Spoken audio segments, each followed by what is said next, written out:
नमस्कार, मी मृण्मयी. नमस्ते, मी कल्पना. आमच्या आजी नातीच्या किचन मध्ये तुम्हा सर्वांचं स्वागत आणि मनापासून शुभेच्छा. तर पहिले मी सँडविच एकटीने बनवलेली रेसिपी टाकली आहे, ती बघा. आणि त्या घरची आजी आता पॅटीस बनवणार आहे.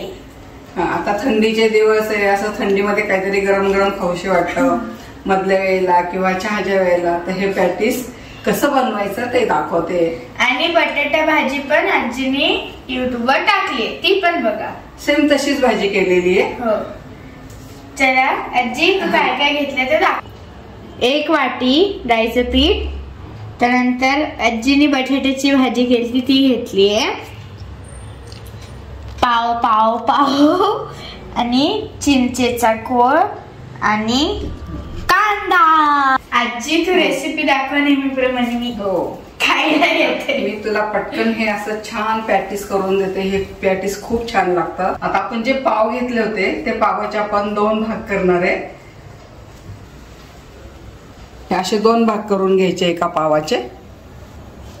आता एक साइडला आपण भाजी लावून घेणार आहे.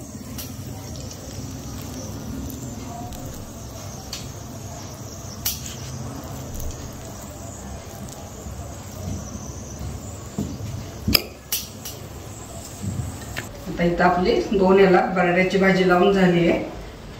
त्याचं तेल पण तापले. आता ह्या पद्धतीने आपण सगळ्याला भाजी लावून घेऊ. चला, तर ब्रेडला असं आपण भाजी लावून घेतलेली आहे. तर इथं तेल पण छान गरम झालंय, पीठ पण मळून झालंय. त्याचं आपण पॅटीस करायला घेऊ.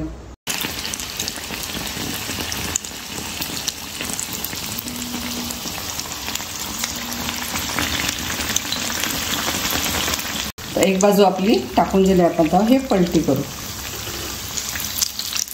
आता किती छान झालं.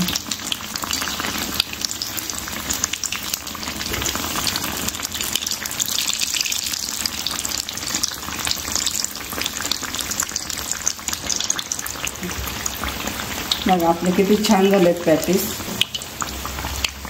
दोन्ही बाजूने छान असे तळून घ्यायचे आपल्याला. हे खायला ते एवढे छान लागतात. अजून ह्याच्याबरोबर दुसरं एक सिक्रेट काहीतरी दाखवते तुम्हाला कसं खायचंय ते. तर थंडीमुळे ना असं गरमागरम असं कधी पण खायला खूप छान लागतात हे.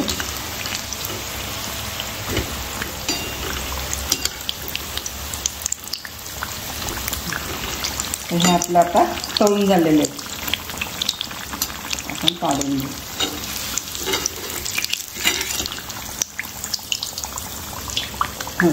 छान तळून झालं आपण ते काढून घेऊ. दुसरं काढून घेऊ.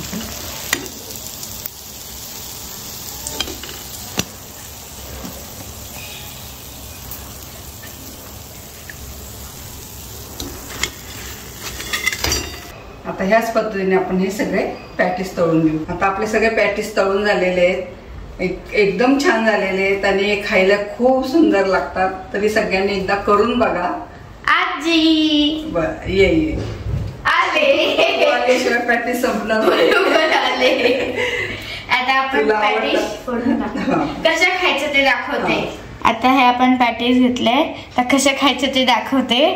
पहिले त्याचे 2 भाग करायचे आणि दोघांचे 4 भाग करायचे आणि मग उघडायचं, थोडंसं स्प्रेड करायचं आणि त्यामध्ये चिंचेचं पाणी टाकायचं आणि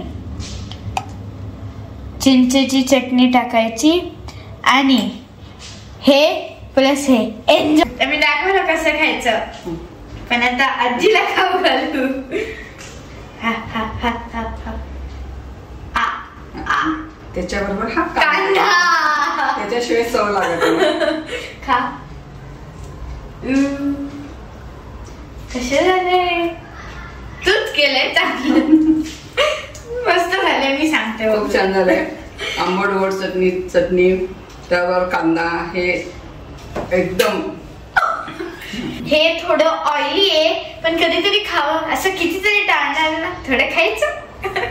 आणि आणि थंडीमध्ये तर खाल्लंच पाहिजे. तुम्हाला जर रेसिपी आवडली असेल तर लाईक करा, शेअर करा आणि सबस्क्राइब करा. पुन्हा भेटूया अशाच नवीन नवीन पारंपरिक पदार्थाबरोबर. तोवर संत तुकाराम महाराज म्हणतात, मन करायला प्रसन्न सर्व सिद्धीचे कारण. बाय.